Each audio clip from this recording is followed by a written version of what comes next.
In the age of Krakoa at the dawn of X, where do people like Phantomex fit into the grand mutant design? Well, let's hop into the pages of giant-size X-Men Fantomex issue number 1 and find out together. So then, as the comic opens up, we're given a refresher course on the origin of Jean-Philippe, also known as Charlie Cluster 7 at the time. Yeah, he's a Grant Morrison creation if you couldn't tell. The man who would be Phantomex grew up inside of a place called The World, a deep science division completely untethered from morals, humanity, kindness, and actually time itself. Their goal was to further meta-humanity by creating human sentinel hybrids to go fight mutants. The head scientist says that every one of them is perfect and better than the last, except for on this rather auspicious day wherein 2 test subjects got spat out exactly the same, genetically speaking. One of these little babies would grow up to be Phantomex, and the other would actually stay behind to grow up in the world. But when we check back on in with Jean-Philippe a decade later, it seems that he's actively trying to rescue his brother. Now obviously Phantomex can't invade the world on his own. For that he's going to need an army. Luckily this is around the time of World War II, and there's a hell of an army that goes by, get this, Nick Fury and the Howling Commandos. In a fun bit of writing too, we discovered that Jean-Philippe has yet to truly adopt his French super thief persona just yet. Instead, everyone says he sounds Belgian. From what I can remember, Phantomex is actually neither. He was born British, but just kind of decided one day he was going to be French and never looked back. When this Dirty Dozen team actually makes it to the world, they're shocked by what they see there. It's a twisted MC Escher nightmare. Security is also incredibly tight, so much to the point we quickly, as the reader, realize that Phantomex didn't bring the Howling Commandos with him because he thought they could help, more so they could act as a distraction.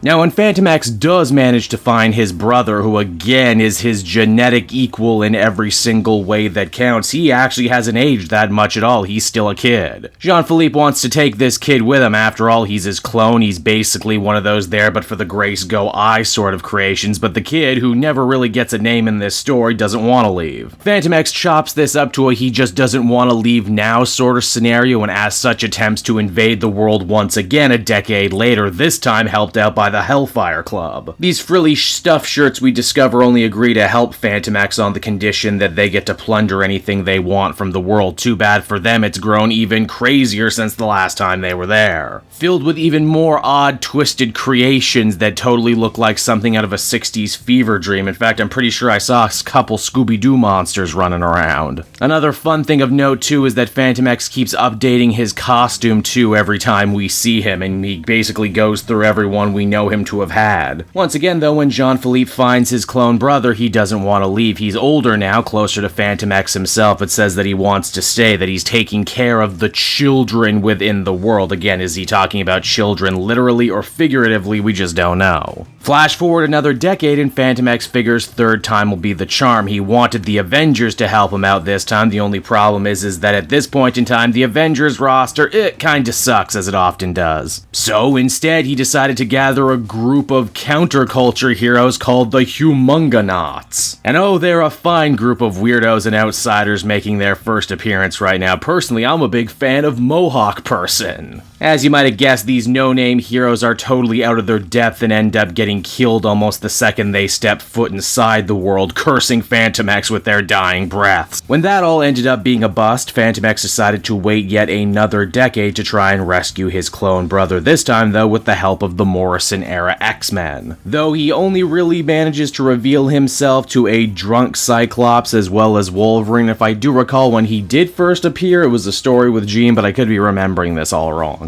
It's right around here too the brother's demeanor starts to change along with his overall aesthetic. He starts to get a lot angrier and does a lot less asking and a lot more telling of Phantomex. But everything changed when Storm of the X-Men got sick and was dying. Again, this has kind of been the storyline that begun in the first giant-sized X-Men and has been more or less tying all of these unrelated stories together. Storm has reason to believe that the only way to cure her exists inside the world, and that's because, well...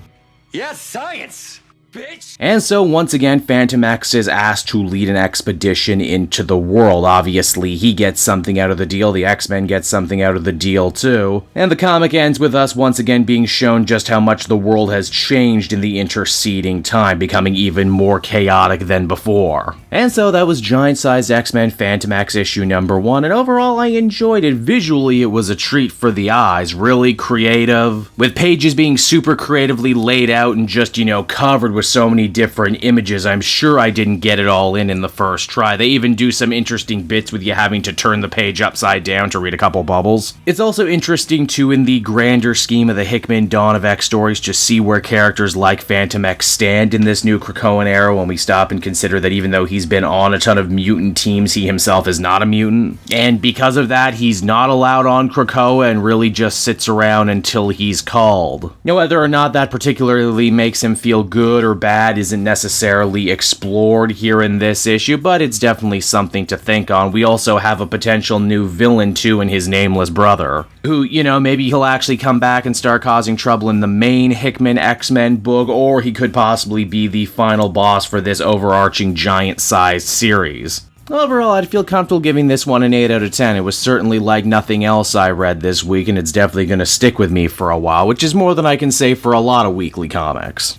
Hey there everyone, it's your old pal Cape Joel, and if you're seeing me right now, that means you watched to the end of the video, which I am very appreciative of. It really helps drive engagement and retention and all that other good YouTube stuff. So does liking and commenting. Wink wink. If you like my content too, you should check out my Patreon page. We just redid all the tiers, so there's a ton of great rewards. You can become a patron for as little as $1 a month, and well, it would just really help me out. It's never expected, but always appreciated. So until next time everyone, I've been Cape Joel, and I will see you next time. Bye-bye.